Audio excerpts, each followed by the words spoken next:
எல்லாருமே அவங்க போயிடலாம் தான் சொல்றாங்க. என் ஒய்ஃப் என்ன 2 மாசம் விட்டு போயிட்டாங்களா? 2 மாசம் விட்டு போயிட்டாங்க. இப்போ கண்டுபிடிச்சு நான் கூட்டு வந்தேன். கூட்டு வந்து இப்ப இங்க வர்றதுக்கு காலையில வரும்போது கூட நானும் தங்கச்சி வீட்டுக்கு வரல, நாங்க வரேன் உடனே க்ளோஸ், டைவர்ஸ் கொடுத்துருங்க.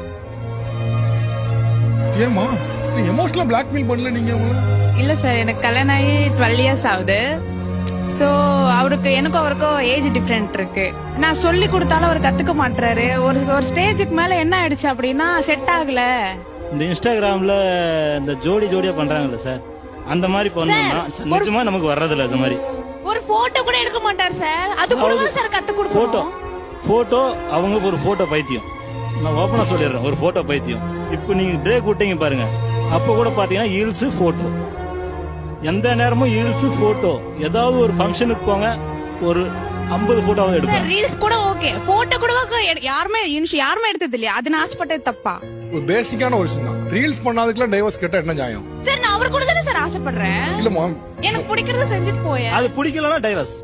இல்ல மாம், நீங்க நிஜ உலகத்துக்குள்ள வர மாட்டீங்க. நீங்க என்ன இந்த மொபைல்ல இருக்க உலகத்திலே வாழ்ந்துட்டு இருக்கீங்க. நீங்க அதுக்குள்ள உங்க கணவரை இழுக்குறீங்க. நீங்க நிஜ உலகத்துக்கு வாங்க.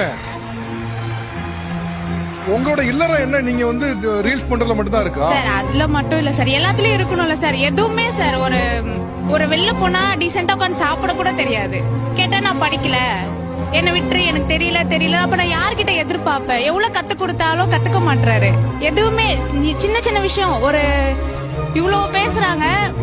12 இயர்ஸ் ஆகுது சார். இன்னி வரைக்கும் எனக்கு பொட்டு கூட வாங்கி கொடுத்தது கிடையாது சார், இன்னி வரைக்கும். அப்ப எனக்கு என்ன தோணும்?